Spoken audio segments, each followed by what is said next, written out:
اب یہ بھی جان لیجئے، جو میں نے شعر بارہا آپ کو سنایا ہے، اس حقیقت کو آج سے سینکڑوں سال پہلے کس خوبصورتی سے شیخ سعدی نے بیان کیا. آدمی زادہ طرفہ معجون است، فرشتہ سرشتہ وز حیوان. یہ آدم ذات جو ہے یہ عجیب مرکب وجود کا حامل ہے، اس میں فرشتہ بھی موجود ہے اور حیوان بھی موجود ہے. روح جو ہے اسے آپ کہہ سکتے ہیں فرشتے کی بہن ہے. ان کا مادہ تخلیق ایک ہی ہے، نور. ملائکہ بھی نور سے پیدا کیے گئے اور ارواح انسانیہ بھی. اس اعتبار سے آدمی زادہ طرفہ معجون است، فرشتہ سرشتہ وز حیوان. اور ایک اور شاعر نے کہا بہت خوبصورت انداز میں روح کے بارے میں کہنے، یا اس کو کسی اور طرف بھی لے جایا جا سکتا ہے، اس سے میں ابھی جانا نہیں چاہتا. آن نہاں در جسم او در جان نہاں، اے نہاں اندر نہاں اندر نہاں. جان ہمارے جسم میں چھپی ہوئی ہے.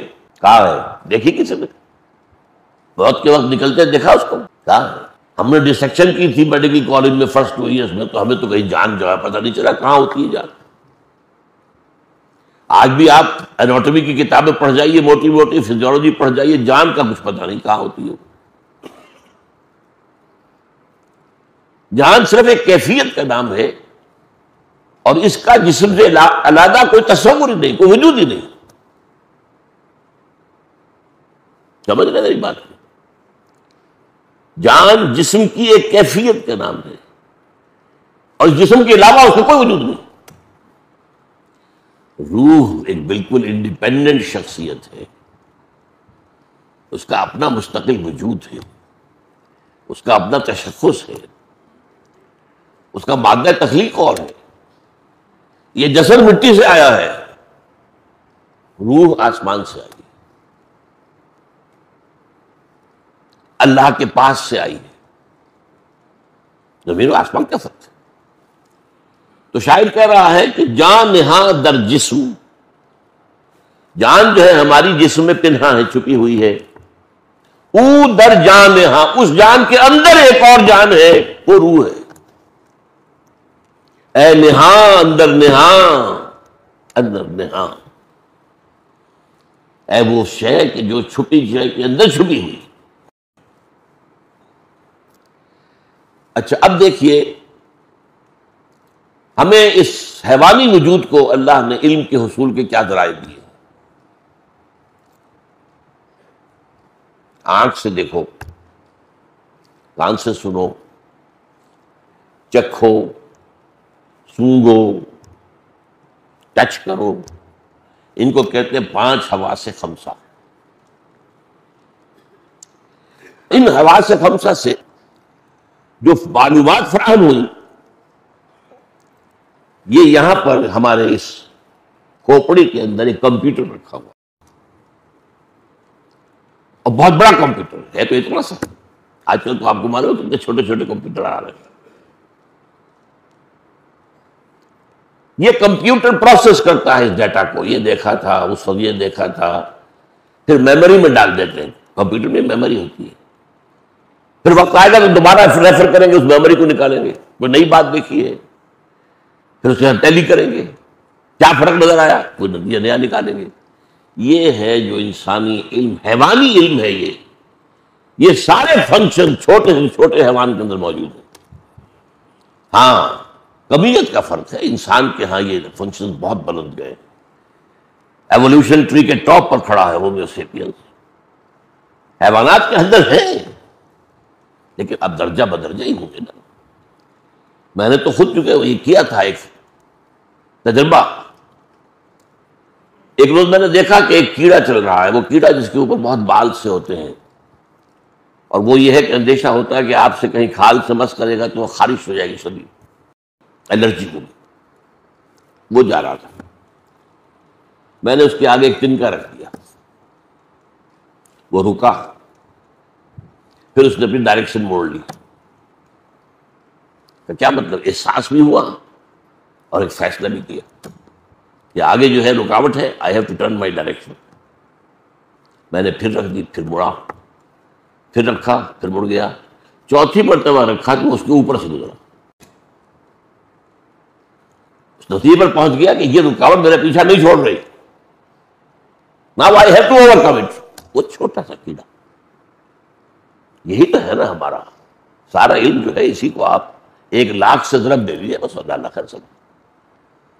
ہم نے آنکھ کی مدد کے لیے دوربین ایجاد کر دی، ہم نے آنکھ کی مدد کے لیے خوردبین ایجاد کر، اصل شے تو آنکھ ہی ہے. یہ تو ایڈڈ معاملات ہیں نا، دوربین ہے یا دوربین کو بھی آپ آنکھ ہوگی تو دیکھیں گے نا، دوربین کے اندر آنکھ ہوگی تو دیکھیں گے آپ خوردبین کے اندر، مائکروسکوپ کے اندر. لیکن اسی طرح جان لیجئے روح کی اپنی آنکھیں ہیں، انڈیپینڈنٹ آف دیز آئیز. روح کے اپنے کان ہیں، انڈیپینڈنٹ آف دیز ایئرس. روح کی اپنی عقل ہے، انڈیپینڈنٹ آف دس عقل. یہ حیوانی عقل ہے، اس کھوپڑی میں رکھی ہوئی ہے. لیکن روح کے یہ تینوں چیزیں، ان کا تعلق قلب سے. قلب مسکن ہے روح کا، روح رہتی وہاں ہے. اب قرآن مجید میں سورہ حج کی ایک آیت ہے جو بہت اہم ہے، بہت اہم، بہت اہم. افلم یسیروا فی الارض، کیا یہ لوگ زمین میں سیر نہیں کرتے، چلتے پھرتے نہیں ہیں؟ فتکون لہم قلوب یعقلون بہا، پھر ہوتے ان کے دل جن سے وہ تعقل کرتے. دل سے عقل، دل کے اندر عقل ہے. قلوب یعقلون بہا او آذان یسمعون بہا، یا کان جن سے وہ سنتے ہیں. فإنها لا تعمى الأبصار، اس لیے کہ اندھی یہ آنکھیں نہیں ہوتی، اندھا دل کی آنکھ اندھی ہو جاتی. ابو جہل کی یہ آنکھ تو اندھی نہیں تھی، وہ تو جمال و جلال مصطفی کا مشاہدہ نہیں کر سکتا. ابو لہب کی تو یہ آنکھ نہیں تھی، وہ آنکھ کوئی اور آنکھ ہے. اب اسی کو دیکھیں مضامین دو کم سے کم قرآن مجید میں دو جگہ ضرور آتے ہیں. یہ میرا ایک نقطہ ہمیشہ سے، یہ سورہ اعراف کی آیت ہے. ہم نے انسانوں اور جنوں میں سے بہت سے ایسے لوگ پیدا کر دیے ہیں جو جہنم ہی کا ایندھن ہے، پیدا ہی کیے اس کے لیے. اور ان کی کیفیت کیا ہے؟ لہم قلوب لا یفقہون بہا، ان کے پاس دل ہے لیکن تفقہ نہیں کرتے، غور نہیں کرتے، سوچتے نہیں. لہم قلوب لا یفقہون بہا وَلَهُمْ أَعْيُنٌ لَا يُبْصِرُونَ بِهَا، ان کی آنکھیں ہیں پر دیکھتے نہیں ہیں.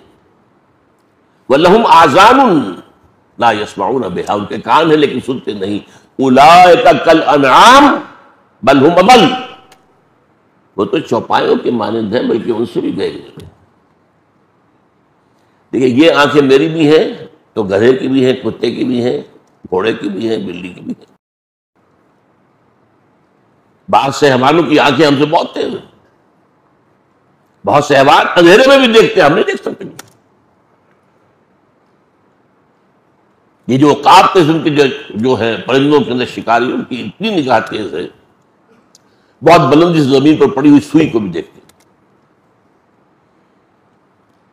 ان کی بھی آنکھیں ہماری بھی ہیں، ان کے کان ہیں ہمارے بھی ہیں، ان کی بھی عقل ہے ہماری بھی عقل ہے. لیکن انسان ہونے کے ناطے ہمیں جو چیز دی گئی تھی وہ روح تھی. روح کے ذرائع ہے، روح کا قلب، وہ اس کی عقل ہے، روح کی آنکھ ہے، روح کے کان ہے. اسی لیے کہا ہے اقبال نے، دم چیست قیامت شنیدی نہ شنیدی. دیکھو تم جب سانس لیتے ہو یہ کیا ہے؟ یہ ایک پیغام ہے، تم سنتے ہو کہ نہیں سنتے؟ ہر سانس بتا رہا ہے کہ اس کے ساتھ وابستہ ہے زندگی، یہ جب بند ہوا ختم ہو جائے. دم چیست قیامت شنیدی نہ شنیدی، در خاک تو یک جلوہ آمیخت نہ دیدی. تیری مٹی ہی میں ایک جلوہ بھی ہے، نور بھی ہے، دیکھتے نہیں ہو. دیدن دیگر آموز سنیدن دیگر آموز، اور دیکھنا سیکھو. اس آنکھ سے دیکھنا تو کتے کو بھی آتا ہے، بلے کو بھی آتا ہے، وہ بھی دیکھ لیتا ہے کار آ رہی ہے بچ جاتا. دیدن دیگر آموز، انسان کا دیکھنا دیکھو، اور وہ ہوگا روح کا دیکھنا. انسان کا سننا سنو، اور وہ ہوگا روح کا سننا. اچھا اب اگلی بات سمجھیے، یہ جو دو وجود ہیں ان کی سورسز ایبسولوٹلی ڈفرنٹ اینڈ بلکہ یہ سمجھیے متضاد. حیوانی وجود اور وجود کے معنی جسم جمع جان، ان کا بریکٹ کر دیجیے، دو الگ چیزیں نہیں ہیں. وہ مٹی سے بنے، اور یہ وہ نقطہ ہے جو سائنس اور مذہب میں متفق علیہ ہے. سائنس بھی یہی کہتی ہے اور اللہ کی کتاب بھی یہی کہتی ہے. روح اس کا اس خاک سے کوئی تعلق نہیں، وہ عالم امر سے آئی ہے، بلندیوں سے آئی ہے، وہ امر رب ہے، وہ اللہ کے پاس سے آئی ہے. زمین و آسمان کا فرق ہے. اب اس کے دو تقاضے اس کے ضمنی طور پر سمجھ لیجیے. ہمارے جسد حیوانی کو جو طاقت چاہیے، قوت، اس کے لیے جو غذا چاہیے، کہاں سے آتی ہے؟ یہاں سے جسد حیوانی آیا. گندم آ گئی، چاول آ گئے، سبزیاں آ گئیں. بکری کا گوشت کھایا تھا تو بکری کو نے کیا کھایا تھا؟ بیری کے پتے کھائے تھے اور کوئی گھاس پات کھایا تھا. The ultimate source crust of the earth. روح کو بھی کی ضرورت ہے انرجی کی. اس کا تغذیہ اور تقویت کلام ربانی سے ہے. یہ روح ربانی ہے اور اس کی غذا کلام ربانی. نمبر 3، ان دونوں کے رجحان ایک دوسرے سے بالکل متضاد ہیں. جسم جہاں سے ہے اسی کی طرف جھکنا چاہتا ہے. زمینی مفادات، زمینی لذتیں، عالم سفلی کی چیزیں، انہی میں مگن، انہی کے اندر مگن، انہی کی طلب میں زندگی ہے، انہی میں بھاگ دوڑ ہے. روح کا رجحان اللہ کی طرف. وہ جو ہم نے آیت پڑھی روزے اور رمضان کے ذکر میں، وَإِذَا سَأَلَكَ عِبَادِي عَنِّي فَإِنِّي قَرِيبٌ. آپ سوچتے رہیے کہ آخر یہ سادھو لوگ کیا کرتے تھے جا کر کئی کئی سال تک برف سے ڈھکی ہوئی چوٹیوں پہ یہ تپسیا کائے کے لیے کرتے تھے. ہمارے ہاں بھی اولیاء اللہ نے، صوفیاء نے بڑی بڑی ریاضتیں کی، بہت بڑی بڑی ریاضتیں. کس کی تلاش میں؟ اللہ کا قرب تلاش کرتے. یہ اصل میں یہ روح جو ہے یہ اللہ کا قرب چاہتی ہے. اور عربی زبان کا ایک مقولہ ہے بڑا پیارا، کل شیء یرجع الی اصلہ. ہر شے اپنی اصل کی طرف لوٹتی ہے. جسم یہاں گیا تو یہی جائے گا. منہا خلقناکم وفیہا نعیدکم ومنہا نخرجکم تارۃ اخری. روح انا للہ وانا الیہ راجعون. روح زمین میں دفن نہیں ہوتی، نہ یہ زمین کی شہ ہے نہ زمین میں جائے گی. اب دیکھیے میں نے ایک آیت تو آپ کو سنائی، یسألونک عن الروح، سورہ بنی اسرائیل کی. اے نبی یہ لوگ آپ سے روح کے بارے میں پوچھتے ہیں. قل الروح من امر ربی وما اوتیت من العلم الا قلیلا. اے نبی ان سے کہہ دیتے روح میرے رب کا امر ہے، لیکن تمہیں علم میں سے سوائے تھوڑے حصے کے کچھ نہیں ملا. تمہارے لیے خاص طور پر ان بحثوں میں الجھنا صحیح نہیں ہے. یہ بات سمجھ لیجئے، یہ ابدی قاعدہ نہیں ہے. قرآن مجید کا اولین مخاطب جو طبقہ تھا، جو قوم تھی، وہ فلسفی نہیں تھی، پڑھی لکھی نہیں تھی، وہ تو امی، ان پڑھ، کوئی کتاب نہیں تھی ان کے پاس. ان کو اس طرح کے جھمیلوں میں قرآن نے ڈالا ہی نہیں. ان گہرائیوں کی طرف، اب جیسے کہ ایک آیت ہے سورہ حدید کی، هو الاول والآخر والظاہر والباطن. سوچتے رہیے. امام راضی کھڑا ہوا ہے، معلوم ہوتا ہے کہ سخت دہشت زدہ ہے، دہشت زدہ ہے، من زدہ ہے. اعلم ان هذا المقام مقام غامض عمیق مہیب. جان لو یہ مقام ہوشیار کہ رہ بردم تیز قدم رہا. ہوشیار ہو جاؤ کہ اس وقت تمہارا قدم جو ہے تلوار کی دھار پر ہے. یہ آیت وہ ہے. عام ہمارے مفسرین گزر جاتے. اور عوام کیا سمجھیں گے اس کو؟ تو یہ بات سمجھ لیجیے کہ روح ہے، لیکن اس کی تفسیر قرآن نے نہیں بتائی.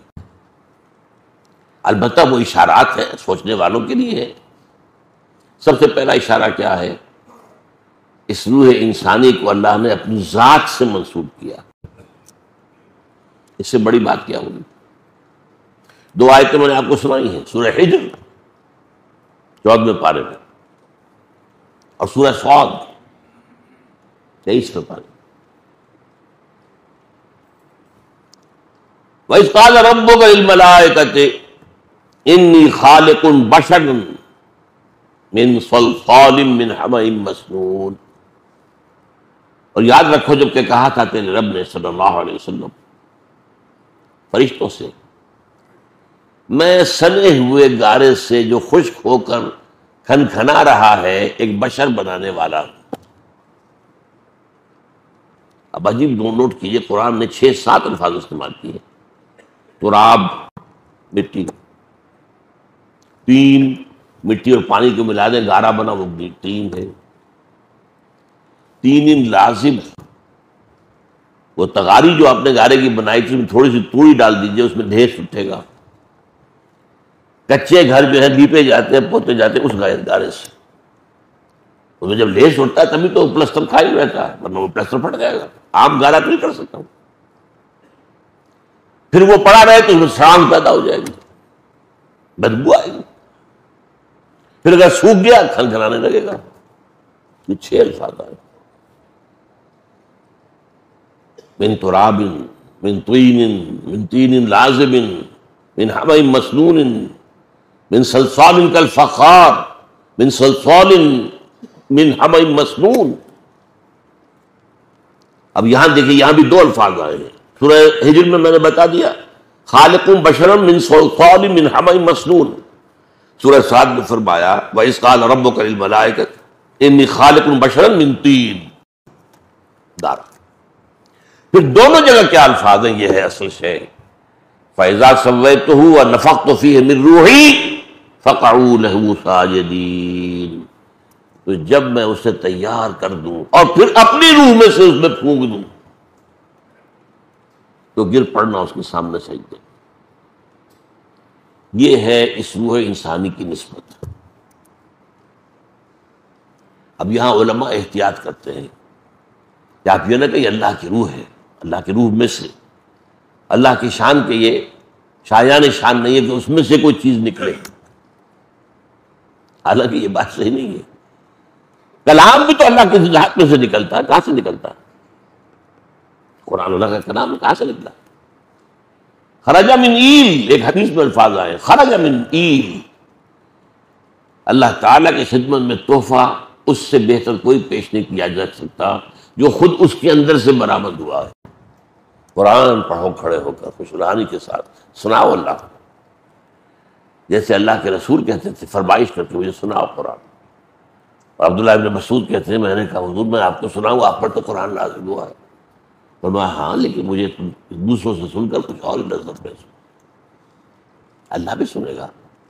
حدیث میں ہے قیامت کے دن جو عالم باعمل ہوگا، جو اللہ کے دین کی شرطوں کو پورا کرتا ہوگا اور پھر اور بہت اچھا خوش رہان قاری بھی ہوگا، اللہ فرمائیں گے قرات کرتے رہو کرتے رہو کرتے رہو، جب تک کرتے رہو گے تمہارے درجے بلند سے بلند تر ہوتے چلے جائیں گے. ہونا ہے. تو انی خالق بشرا من صلصال من حمأ مسنون یا انی خالق بشرا من طین فَإِذَا سَوَّيْتُهُ وَنَفَخْتُ فِيهِ مِنْ رُوحِي فَقَعُوا لَهُ سَاجِدِينَ. تو یہ کہتے ہیں علماء کہ یہ اس روح کی عظمت کو ظاہر کرنے کے لیے اللہ نے اس کو اپنی ذات کی طرف نسبت دے دی ہے. یہ اللہ کی روح میں سے کوئی روح نہ سمجھو. اللہ کی ذات کا تجزیہ نہیں ہو سکتا کہ اس میں سے کوئی چیز نکل آئے. ٹھیک، احتیاط کا راستہ جو ہے کوئی بہتر ہوتا ہے.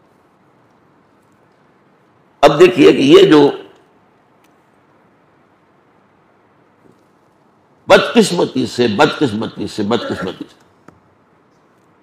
ہمارا جو موجود جدید جو دینی فکر ہے، جو اپنی جگہ پر بعض اعتبارات سے بہت قیمتی ہے.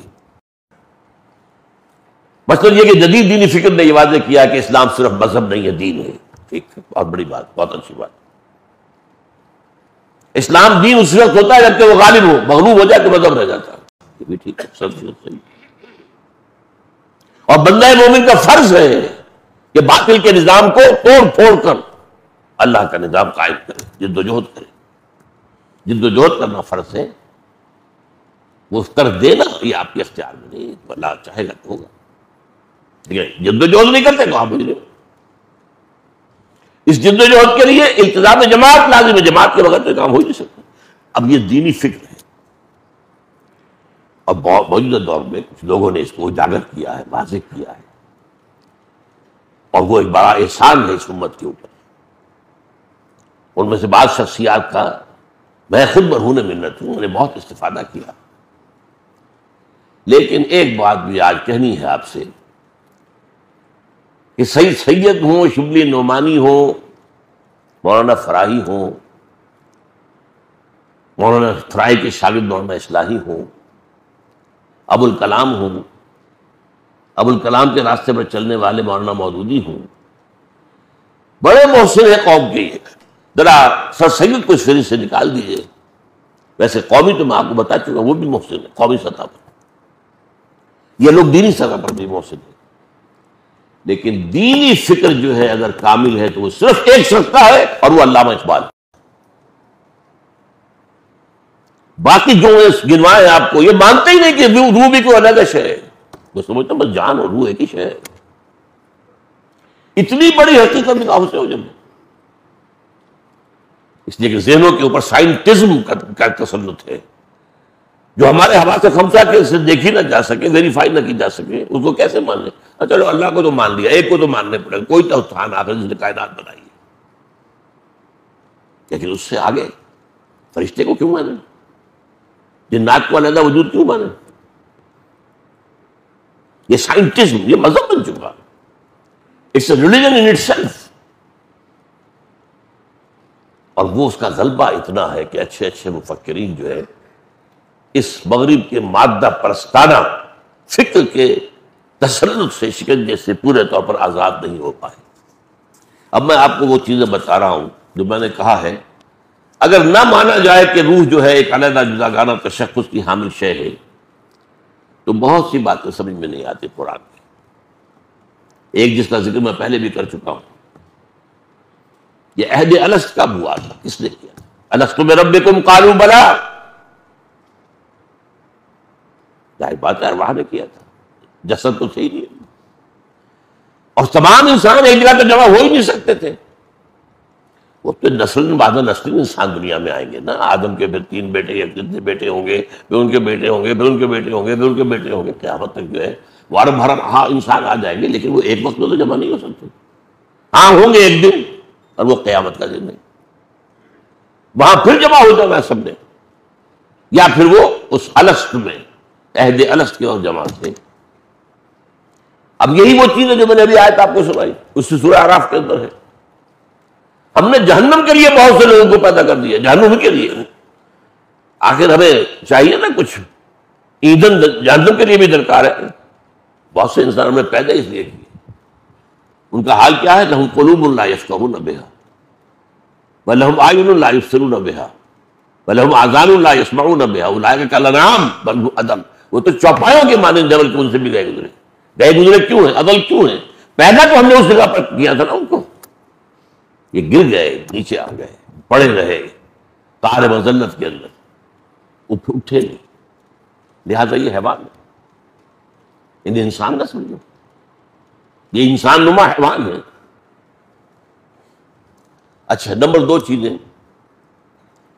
یہ حدیث جو ہے حضرت ابو ہریرہ سے ترمذی میں موجود ہے. حضور سے پوچھا گیا متى وجبت لک النبوۃ یا رسول اللہ، اے اللہ کے رسول آپ کو نبوت کب ملی؟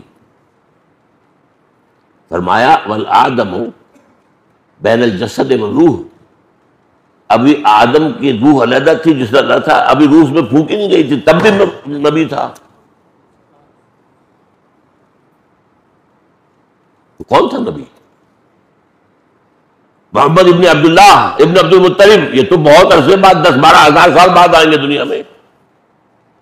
ان کی تو ولادت ہوگی آمنہ کے بطن سے. اور عبداللہ کے سلب سے.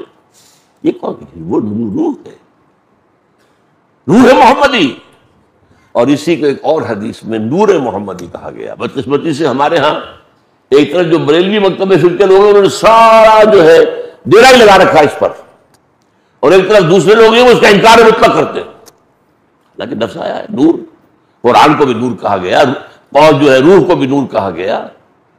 روح محمدی، نور محمدی. یہ حدیث جو ہے حضرت جابر بن عبداللہ رضی اللہ تعالیٰ عنہ سے، حدیث کی کتاب مصنف عبد الرزاق اس میں مطلوب ہے. حضرت جابر نے پوچھا حضور اللہ نے سب سے پہلے کس شے کو پیدا کیا؟ بڑے عجیب انداز میں نے فرمایا نور و نبی کا یا جابر، نور و نبی کا یا جابر، اے جابر تمہارے نبی کے نور کو پیدا کیا. اب اس پر جو ردے چڑھا رکھے ہیں صوفیوں نے، ان کا میں مانتا نہیں ہوں. وہ کہتے ہیں اس نور سے سب ساری دنیا بن نہیں. وہ تو ارواح تمام انسانوں کی علیحدہ اس وقت بھی تھی، لیکن ارواح کے اندر بھی شان تھی. حضور کی جو روح ہے اس کی اپنی شان تھی، ابراہیم کی روح کی اپنی شان تھی، موسیٰ اور عیسیٰ کی ارواح کی اپنی اپنی شانیں تھیں. لیکن سب سے اونچی شان اور سب سے پہلے مخلوق اس عالم امر میں حضرت حضور صلی اللہ علیہ وسلم کی روح مبارک ہو، تو اس میں کون سا حرج کی بات ہے؟ کہاں کا شرک آ گیا اس میں؟ دیکھیے میں فرق کیا کرتا ہوں، ایک ایک بات علمی طور پر جاننا، ایک ہے شرک. ہم فرشتوں کو مانتے کہ نہیں کہ فرشتے موجود ہیں چاروں طرف؟ صحیح حدیث ہے مجتمع قوم فی بیت من بیوت اللہ یتلون کتاب اللہ ویتدارسونہ بینہم الا، نہیں جمع ہوتے کچھ لوگ اللہ کے گھروں میں سے کسی گھر میں قرآن کو پڑھنے اور مذاکرہ کرنے میں، الا غشیتہم الرحمہ ونزلت علیہم السکینہ وحفتہم الملائکہ، لیکن ان کے اوپر اللہ تعالیٰ کی سکینت نازل ہوتی ہے، خشیت ان کو ڈھانپ لیتی ہے، اور فرشتے ان کے گرد گھیرا باندھ دیتے ہیں. وذکر اللہ فی من عندہ، اللہ ذکر کرتا ہے ان کا. دیکھو فرشتوں تم نے کہا تھا یہ فساد مچائے گا، دیکھو میرے بندے میرے گھر میں بیٹھے میری کتاب پڑھ رہے. وذکرہم اللہ فی من عندہ، ملائکہ مقربین میں جا کے ذکر ہوگا. فرشتے ہیں، اچھا فرشتے تو میرے ساتھ دو موجود ہیں. اس کو ماننے سے شرک نہیں آیا. میں فرشتے سے کہوں یہ میرا کام کر دو، یہ شرک ہو جائے. دعا اللہ کے سوا کسی سے نہیں.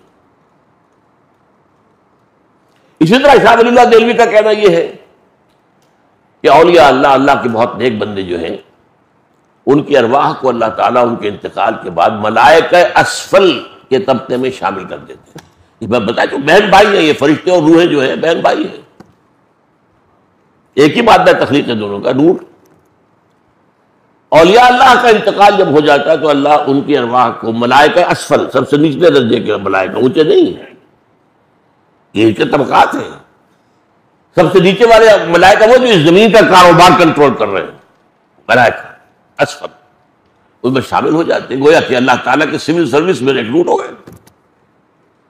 اس بات کو کوئی مانے نہ مانے اس کو اختیار ہے، لیکن اس کو شرک کرنا یہ ظلم ہے. ہاں ان کو پکارو گے وہ شرک ہو جائے گا. یا شیخ عبد القادر شیخ اللہ، یہ شرک ہے، اس میں کوئی شک نہیں. لا تدعوا مع اللہ احدا، ہرگز مت پکارو اللہ کے ساتھ کسی اور کو. پکارنا اس سے، تم دعا کرو اللہ سے. یہاں تک آتا ہے کہ حضور نے فرمایا کہ جوتی باندھنے کا تسمہ بھی اگر تمہیں چاہیے تو اللہ سے مانگے، اللہ مجھے دے دے. اور مجھے اس سے کیا غرض ہے؟ اللہ کسی فرشتے کو بھیج دے انسانی شکل میں، لے وہ تسمہ، کسی روح کو دے دے بھیج دے، وہ دے لو بھی لے لو. یہ مجھے غرض نہیں ہے، مجھے پکارنا اللہ، دعا ندا. میں ابھی ذکر کر چکا ہوں اس میں کہ قیامت کے دن جو ہے تمام انسان پھر کھڑے ہوں گے اللہ کے سامنے. یوم یقوم الروح والملائکۃ صفا لا یتکلمون الا من اذن له الرحمن وقال صوابا. یہ سب آ گئے دوبارہ. دنیا میں تو یہ آئے تھے سیکوینس کے ساتھ. کوئی آج سے 10,000 سال پہلے آیا تھا، کوئی 9,000 سال پہلے، کوئی 8,000 سال پہلے، وہ چلیے قریب، اور ابھی کوئی بہت سے وہ آگے ہیں، وہ ایک دم جمع ہو جائیں گے۔ سورہ کہف میں فرمایا یہ نقشہ دیکھیے، نقشہ دیکھ لیجیے، اللہ کے آمنے صفیں بنی ہوں گی، فرشتوں کی صفیں اور ارواح انسانیہ کی صفیں۔ ارواح کے بارے میں تو حدیث بہت ہے، الارواح جنود مجندہ، لشکروں کے معنی نہیں۔ اللہ فرمائے گا لقد جئتمونا کما خلقناکم اول مرہ، آ گئے ہو نا ہمارے پاس جیسے کہ ہم نے تمہیں پہلی مرتبہ پیدا کیا تھا۔ پہلی تخلیق تھی عالم اب میں، عالم ارواح میں، اور وہ بیک وقت سب کی تھی، بابا آدم سے لے کر آخری آدمی تک جو دنیا میں آئے گا سب کے ارواح کی۔ دوسری تخلیق ہوئی مرحلہ وار، ہر شخص کی ماں کے پیٹ میں، جب وہ 120 دن کا جنین بن گیا، امبریو آف 120 days، ثم یرسل الملک فینفخ فیہ الروح، پھر فرشتہ بھیجا جاتا ہے جو اس میں روح ڈھونڈ دیتا ہے۔ اب یہ تخلیق ثانی ہو گئی، آ گئے نا ہمارے پاس، کما خلقناکم اول مرہ۔ کہ جہنم میں جہنمی فریاد کریں گے اللہ سے، ربنا امتنا اثنتین واحییتنا اثنتین فاعترفنا بذنوبنا فهل الی خروج من سبیل۔ اے اللہ تو نے ہمیں 2 مرتبہ مارا، 2 مرتبہ زندہ کیا، اب ہم اپنے کوتاہیوں کا اعتراف کر رہے ہیں، تو یہاں سے نکلنے کا کوئی راستہ ہے کہ نہیں؟ 4-5 ادوار ہم پر آ چکے، ایک دور اور ہو جائے، ہمیں یہاں سے نکل کر مہلت دے دیں۔ اب یہ کون سے 2 اماتیں اور کون سے 2 احیاء؟ پہلی تخلیق اول ہے، اماتہ نہیں ہے، وہ تو ابداع ہے، ارواح کو کریشن ایکس نہیلو، وداؤٹ کسی شے کے پیدا کیا گیا۔ اس کے بعد انہیں سلا دیا گیا عہد لینے کے بعد، وہ پہلی زندگی تھی، پہلی موت آ گئی۔ اب وہ پڑے ہیں کولڈ سٹوریج کے اندر۔ جب میرا جنین تیار ہوا تھا رحم مادر میں، میری روح لا کر ڈالتی کی، یہ احیاء اول ہو گیا۔